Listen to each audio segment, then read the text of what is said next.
Hello जी, good afternoon. स्वागत है आपके अपने आज चैनल ग्लिन सिटी लाइफ में। तो आप सब कैसे हो? हाई और पापा अच्छे होंगे और मस्त भी होंगे। और आज इतनी ज़्यादा गर्मी है, जितनी बरसात में गर्मी नहीं हुई ना, आज इतनी गर्मी है। तो अभी जो है ना, मौसम जो है दिन पर दिन जो है गर्म होता जाएगा यहाँ पर। और अपनी साइड जो नॉर्थ साइड है ना, तो वहाँ का मौसम जो है ठंडा हो जाएगा। और यहाँ अभी थोड़ा सा जो है सितंबर अक्टूबर महीना जो है ना, थोड़ी सी गर्मी हो जाएगी। तो यहाँ आज तो बहुत ज़्यादा गर्मी है। तो आप भी बताएं कि अपनी तरफ कैसा मौसम है।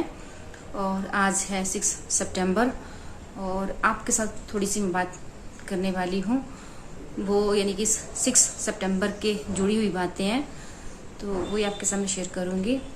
तो पहले बता देती हूँ कि मेरी जो मायके की फैमिली है, यानी कि हम 3 बहनें और 2 भाई हैं। 3 बहनें जो है यानी कि हम बड़ी हैं और 2 भाई जो हमारे छोटे हैं। तो मैं जो हूँ बीच की हूँ, यानी कि मेरे से बड़ी बहन है और मैं दूसरे नंबर पे हूँ। और थर्ड नंबर पे मेरी बहन जो थर्ड नंबर पे जो मेरी बहन है, तो वो छोटी है। और उससे छोटे जो मेरे दोनों भाई हैं। तो आज का दिन हमारे लिए यानी कि 6 सितंबर जो है, मैं इसलिए आपके साथ शेयर कर रही हूँ कि थोड़ी सी आपके साथ बात शेयर कर लूँ, आप भी मेरे यूट्यूब फैमिली हो। आज यानी कि 6 सितंबर जो है हमारे लिए बहुत यानी कि बैड डे था।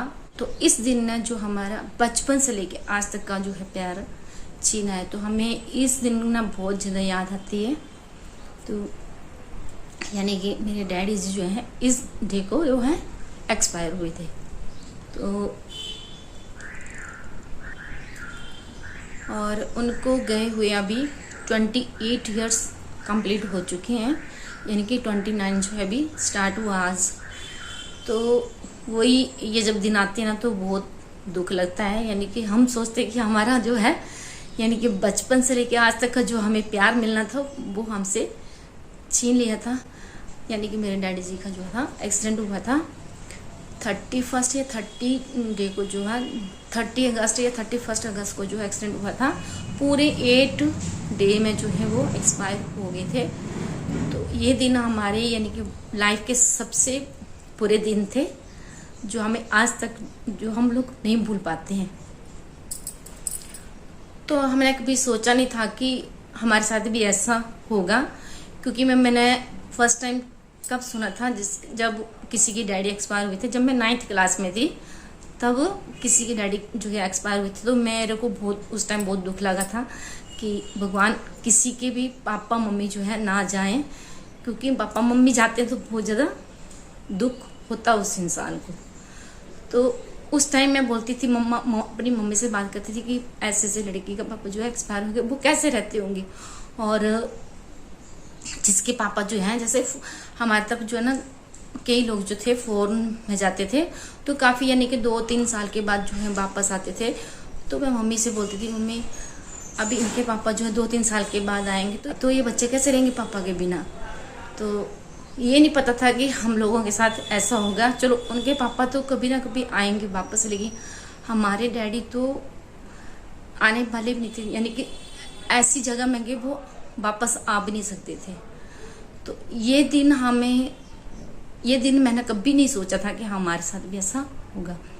यानी कि मैं उस टाइम 11th क्लास में थी, जब मेरे जो है डैडी से एक्सपायर हुए थे। और उनको ना बहुत ज़्यादा शौक था, मैं अपनी लड़कियों को पढ़ा के अपने पैरों पे खड़ा होने के बाद ही उनकी शादी करूँगा। क्योंकि मेरी बड़ी बहन की शादी जो है ये 15 या 16 साल की एज में कर दी थी मम्मी ने। यानी कि उस टाइम जो डैडी मेरे जो है जॉब करते थे, मेरे डैडी जो थे आर्मी में जॉब करते थे डोगरा में। तो वो जॉब करके आगे थे, रिटायर हो गए थे, घर में आगे थे यानी कि। तो रिटायर होने के बाद जो है उन्होंने प्राइवेट जॉब की थी लुधियाना में। तो उनका जो एक्सीडेंट लुधियाना में हुआ था, तो वो चलो बाद में बताऊंगी कैसा हुआ था कैसा नहीं था। वो है नहीं कि हम वो दिन याद नहीं करना चाहते, वो ऐसा लगता कि वो दिन अभी हम याद ही ना करें, बहुत ज़्यादा पेनफुल थे वो दिन। तो चलो वो तो निकल गए हैं, लेकिन फिर भी उनकी जो याद है ना अभी भी हमें सताती है। तो उनका एक सपना था कि मैं अपनी बेटियों को अच्छा पढ़ा लिखा के उनके पैरों पे खड़ा होने के बाद जो है मैं उनकी शादी करूँगा। लेकिन ये सब भगवान को मंजूर नहीं था। उन्होंने हमें एक दिन यानी कि जब मैं 11th क्लास में हुई थी, उस टाइम क्या था, जून महीने में जो हमारा रिजल्ट निकलता था और अगस्त और जुलाई को हॉलीडे हो जाती थी। तो उन दिनों में मेरी जो है एडमिशन हो चुकी थी और उस टाइम यानी छुट्टियाँ चलती थी, तो एडमिशन तो हो जाती थी लेकिन स्कूल जाना नहीं होता था, कॉलेज जाना नहीं होता था। तो सितंबर 1 को ही जो है स्कूल कॉलेज जो भी ओपन होते थे, तो उससे पहले जो है डैडी जी का जो है एक्सीडेंट हो गया था। और एक दिन भी मुझे देख नहीं पाए थे कि मेरी बेटी कैसे जा रही है कॉलेज में। तो वो पहले से बोलते थे कि देखो मेरी बेटी अभी जाएगी 2 बुक्स पकड़ के और सैंडल डालेगी, हाथ में रुमाल लेगी, क्योंकि आपको पता है जब स्कूल टाइम होता है तो पूरी फुल यूनिफॉर्म पहन के जाते हैं बच्चे। तो ये कॉलेज टाइम ही होता था जो अपनी मर्जी से जो ड्रेस वगैरह पहन सकते हैं। तो वो उनको देखने का बहुत ज़्यादा शौक था, लेकिन भगवान ने ये सब देखने को दिया ही नहीं। यानी कि उनका जो था एक्सीडेंट 30 या 31 को जो उनका एक्सीडेंट हुआ था, यानी कि पूरे 8 डे के बाद जो है वो एक्सपायर हो गए थे। यानी कि 8 दिन जो थे 8 दिन जो हैं वो हॉस्पिटल में एडमिट रहे थे। उन्होंने एक भी पलक भी नहीं झपकी थी, बस ऐसे कि जैसे लगता था ना कोमा में चले गए थे, वैसे ही बोलते रहते थे। हमने देखा नहीं था, लेकिन जो भी वहाँ थे हॉस्पिटल में, यानी कि मेरी चाचा चाची और मम्मी लोग थे, तो उन्होंने ये सब देखा था। और उस टाइम लगता था पता नहीं कब हम क्या सुनेंगे, पता नहीं कब क्या होगा। तो वो 8 दिन और आज तक के दिन हम लोग नहीं भूल सकते हैं इतना। यानी कि हमारा जो बचपन से आज तक का जो प्यार हमसे छीना है आज के दिन है, तो ये हमारे लिए बहुत ज़्यादा यानी कि पेनफुल होता है ये डे। तो वो जो सपना था डैडी का वो नहीं हुआ था पूरा, यानी कि हमें जो उन्होंने पढ़ाना लिखाना था, अपने पैरों पे खड़ा करवाना था, तो वो सब नहीं हो पाया था। क्योंकि अभी मम्मी अकेले थी, मेरे 2 छोटे भाई थे और मेरी बड़ी बहन की शादी ऑलरेडी कर चुके थे। तो हम 2 बहनें थी, तो सबसे बड़ी मैं थी, तो मुझे जो है सारी रिस्पॉन्सिबिलिटी अपने भाई बहन या मम्मी की करनी पड़ती थी। यानी कि मम्मी उस टाइम मेरी भी बिल्कुल यानी कि ये नहीं समझते थे कि मेरे भी कोई बच्चे हैं। यानी कि वो इतना यानी कि डैडी की तरफ से याद में रोते रहते थे। तो ये सब हमें बहुत बहुत ज़्यादा लाइफ का हम लोगों ने स्ट्रगल किया है।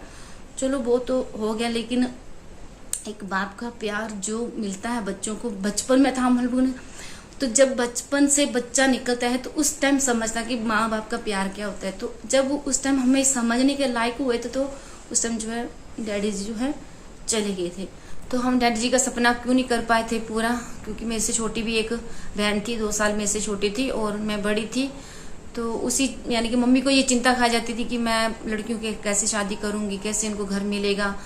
फिर उसी चक्कर में जो है मम्मी ने मेरा रिश्ता कर दी। जब मैं 12th क्लास में पढ़ती थी तब मेरा रिश्ता हो गया था, और उसके बाद 2 साल के बाद जो मेरी शादी हुई थी, तो मेरा 12th हो गया था और ग्रेजुएशन जो है मेरी यानी कि कंप्लीट नहीं हो पाई थी। उसके बीच में मेरी शादी हो गई थी। और फिर यानी कि ससुराल वाले से कोई मना ही नहीं था, उनका भी फुल सपोर्ट था कि आप पढ़ो आगे, लेकिन मेरा नहीं मन माना था। और मेरा भी यानी कि आपको पता जब शादी हो जाती है तो इंटरेस्ट वैसे भी कम हो जाता है, क्योंकि बच्चे वगैरह हो जाते हैं, तो फिर बच्चों में आदमी बिजी हो जाता है ज़्यादा। तो फिर मैं ये जो है नहीं कर पाई थी, और घर पर के भी मैं नहीं पढ़ सकती थी, क्योंकि मेरे जो सब्जेक्ट थे घर में नहीं हो सकते थे पूरे। यानी कि मैंने मैथ विद आर्ट्स रखा था, तो आपको पता है मैथ का जो है सब्जेक्ट घर में नहीं तैयारी होती है, तो ये कोचिंग या कहीं कॉलेज में ही आदमी पढ़ सकता है। तो ये सब फिर मेरे को अच्छा नहीं लगा था कॉलेज जाना शादी के बाद।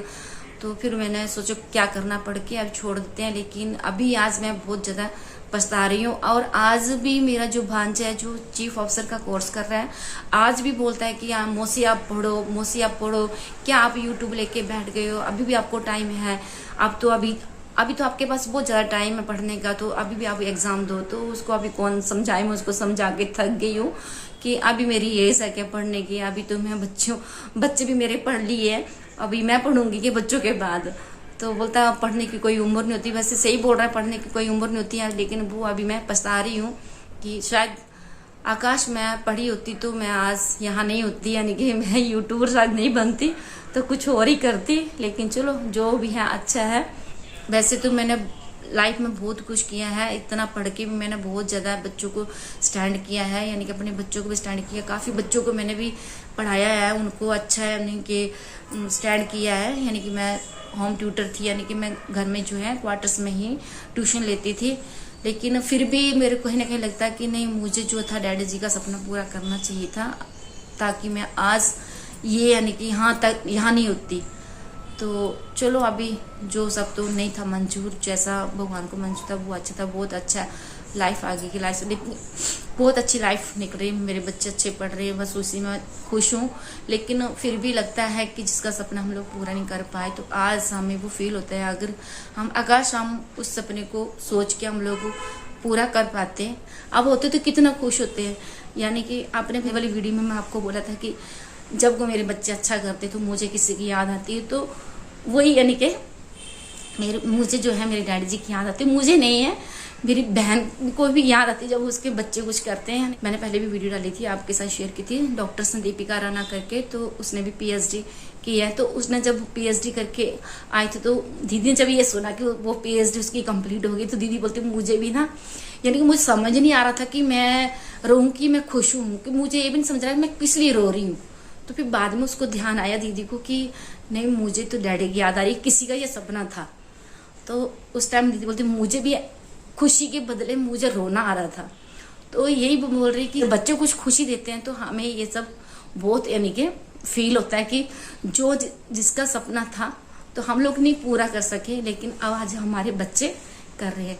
यानी कि मेरी दीदी की जो लड़की है, बड़ी लड़की दीदी की, तो उसने भी पीएचडी कर रखी है, और उनका जो बेटा है अभी तो मर्चेंट नेवी में चीफ ऑफिसर का जो है कोर्स कर रहा है, सेकंड ऑफिसर का उसने जॉब कर चुकी है, और अभी जो है आगे के यानी कि चीफ ऑफिसर की वो कोर्स कर रहा है। तो कितने बड़े यानी कि जब बच्चे इतना कुछ करते हैं तो जिसका जो सपना होता है तो वो यानी कि हमें फट जल्दी से याद आते कि उनका ये सपना था, तो आज वो होते तो कितना खुश होते। तो वही मैं उस दिन आपके साथ शेयर करती, मुझे किसी की याद आ रही, तो वही यानी कि मेरे डैडी जी थे, मुझे याद आ रही थी उस टाइम। हम तो नहीं कर पाए सपना पूरा, लेकिन हमारे बच्चे कर रहे हैं, कहीं ना कहीं तो वो देख ही रहे होंगे, खुश हो रहे होंगे कि चलो मेरे बच्चों ने वो सपना पूरा नहीं किया, तो मेरे बच्चे के जो बच्चे हैं वो सपना मेरा पूरा कर रहे हैं, कहीं ना कहीं वो भी खुश होंगे। तो ये थी मेरी वीडियो। अगर आपको मेरी वीडियो अच्छी लगती है तो इसे ज़रूर लाइक कर दें, और मिलते फिर नेक्स्ट वीडियो में। तब तक अपना ख्याल रखिए। Thank you for watching till the end. Bye bye.